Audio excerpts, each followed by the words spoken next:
Who here has ever felt anxious before a job interview?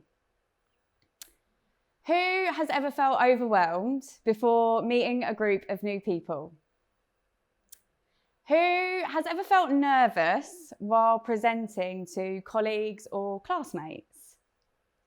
Okay, so that's everyone. Okay, cool. So they are all just different scenarios of public speaking. But often we think of public speaking as doing what I'm doing today. Spotlights on you, sea of eyes in front of you, and the very thought of that used to make me feel physically sick. My legs would shake, my neck would go bright red, my palms would sweat, and actually, it turns out I'm not alone. 75% of people report struggling with glossophobia, and glossophobia is just another posh word for the fear of talking in front of others. So 75% of people we've just identified with the job interview, meeting new people, struggle to share their ideas and talk in front of other people. And at this point, I need to be honest. Initially, when I thought about doing this talk today, I wanted to stand up and share how I'd overcome my biggest fear, public speaking. And then last week, less than 2 weeks before I was due to stand here and talk about how I'd overcome my biggest fear, I had a panic attack while sharing my ideas with a room full of people. And initially I was like, oh my gosh, there is no way I can stand up and talk to a room full of people about how to be more confident in communicating your ideas. But then I thought about it and I realized actually overcoming your biggest fear is not about being perfect. It's not about being the best. It's about how you overcome the roadblocks and the challenges that you face along the way and how you use that as fuel to just get up and go again. So while, yeah, I can't stand here and talk about how I've overcome my biggest fear, what I can do is talk about how I've microdosed my confidence over time, which has enabled me to share my ideas with thousands of people globally and with confidence, in the hope that I can inspire you to do the same thing too. So to give you a bit of background into my journey with glossophobia, when I was 23 years old, I moved to London on my own and I didn't know anybody in the city. Had no friends, no network, but I moved there for work. And at the time I was really anxious. I really struggled to put myself out there. So to kill time, I would just do laps over Tower Bridge on my own. And my step count was amazing, but my social life, not so much. So after a while of spending lots of time alone and knowing all the landmarks in London, by the way, if you ever need a tour guide, I'm here, holler at me. After spending lots of time on my own, I decided, actually, do you know what? Enough's enough. I'm going to go to a networking event. I'm going to put myself out there. So I went online and I found one event and it promised cold beer, snacks. I was 23, I was broke. I was like, free booze, free food, let's go. So the following week, I took myself on the tube and I got off the tube 3 times. I convinced myself not to go. I was so anxious. My social anxiety was getting the best of me. The legs had gone, the neck was bright red. I had sweaty palms, but I got there. And when I got there, I went straight to the back of the room and a guy comes up to me and we start talking and we do the corporate niceties. How did you get into what you do? What do you enjoy about it most? And then the thing that every anxious person dreads the most, awkward silence. And in the awkward silence, my brain and body goes into freeze and out of nowhere, I blurt out, if you could be any animal, what would you be and why? And he looks at me confused, I'm confused. I'm like, weird, that was so weird, leave. So I left and I went home and for 3 months, I just kept thinking about this awkward, horrible situation. And it didn't make sense to me because I was like, I'm doing the thing that scares me. I'm listening to the podcasts that say to feel the fear and do it anyway. I've dived in the deep end, but it's made me feel worse. So there I am, still no friends, still no network, still feeling completely anxious and overwhelmed. So I go online and I start to look at different methods for anxiety. And I find lots of amazing different things, cold water, breath work, meditation. But one stood out to me in particular, the concept of microdosing. So microdosing is the practice of administering a small amount of a psychedelic drug in order to minimize the negative side effects like a bad trip or psychosis. Now, I have one coffee in the morning and I am flying off the walls, so taking drugs every day probably wasn't going to work out for me.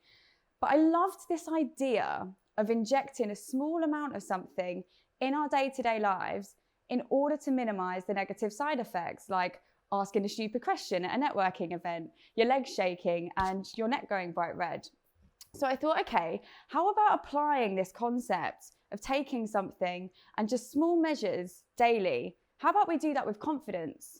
And it was there and then that I committed to the 3 A's, which is a framework I've been using for the last 5 years and has enabled me to stand here and share my story with you today, which is something I never, ever, ever thought I'd be able to do. So the 3 A's: awareness, activation, affirmation. Step 1, awareness. This is about getting really clear on what your trigger is. So when you go to share that idea, when you go to put your hand up in class, but your confidence holds you back, when you go to apply for that job, but something says, I'm not good enough, what is that? And I would love everyone here watching this now to think about it. What is that for me? And when I've asked this question in workshops before, I've had, my boss intimidates me. I'm scared I'll say the wrong thing. I have body image issues. Everybody has their thing, and that's okay. Everyone's thing is different, and that's the journey to confidence. Everyone's will be different. Once you've identified that, the second step is activation. So this is about what I call dipping a toe in the trigger. We're not diving in head first, we're just going to dip a toe in. So this is about creating small and measurable micro steps to enable you to reach the thing that you're scared of or that big goal. So I realized for me that speaking to strangers was really overwhelming, really scary. So I challenged myself daily to speak to more strangers. And for many people, this might sound minor, but for me, that was my thing. That was my microdose method. So instead of walking into the coffee shop and saying, hey, can I have a decaf oat milk latte, please? I'd say, how's your day been? What have you been up to? What time do you finish? And I'll be honest, I live in a busy part of East London, and quite often they'd be like, is she drunk? Like, what do you want, like my phone number? And that was really awkward. That felt really uncomfortable. But that uncomfortability forced me to push through. And once that felt okay, I started to compliment strangers. Love your outfit. You look great today. And once that felt okay, I pitched myself to speak on podcasts. I then started to share my ideas with people on social media. And I kept adding layers to those micro tasks in order to grow my confidence. So let's say that you want to move to a new city, for example, but you're too scared to go alone. Take yourself on a breakfast date. Once that feels okay, go again, don't take your phone. Once that feels okay, go to a town nearby and spend the day there by yourself.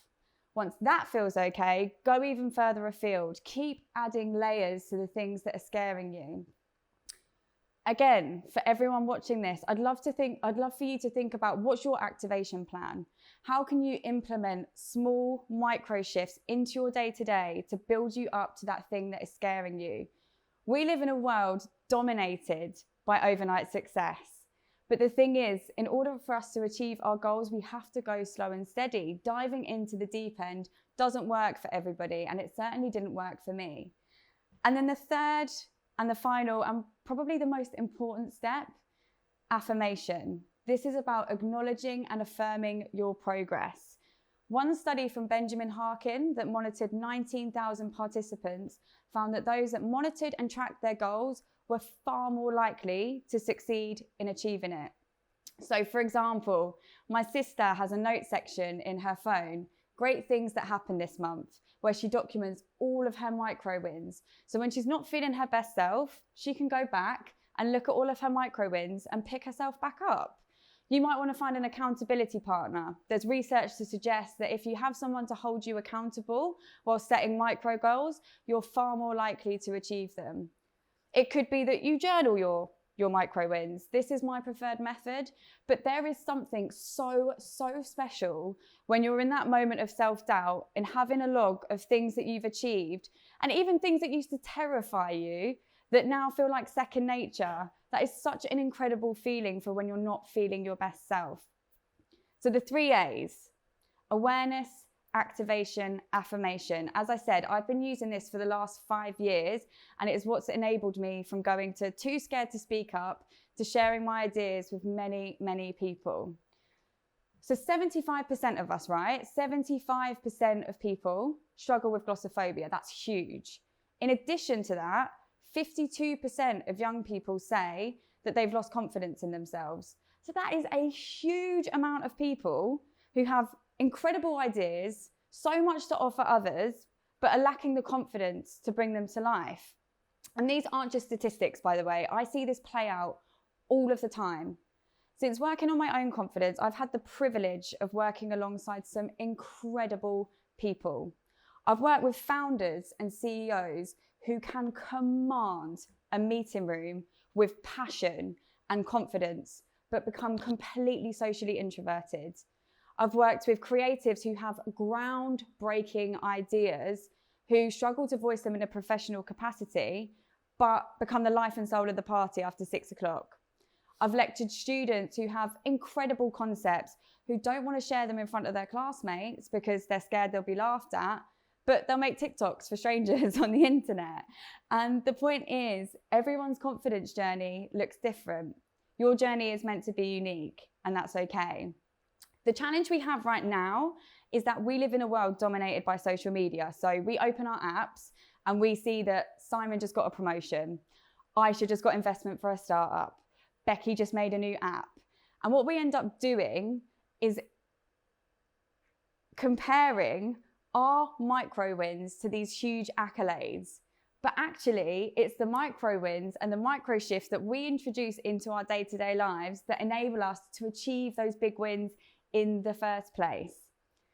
So often, when I speak to people about their own confidence journey, they say that it's the fear of rejection and it's the fear of being laughed at that is really holding them back from bringing their ideas to life and putting themselves out there.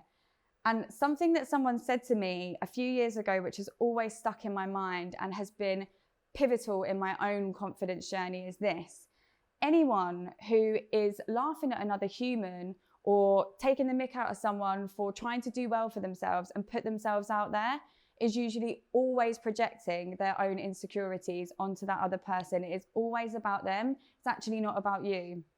So next time you want to go for that job, send that risky text, go for that opportunity and that voice holds you back, remember that anyone who is judging you for that is usually judging themselves. So I would love for you to think about the 3 A's next time you want to bring your ideas to life and be more confident. Awareness, affirmation, activation. Thank you.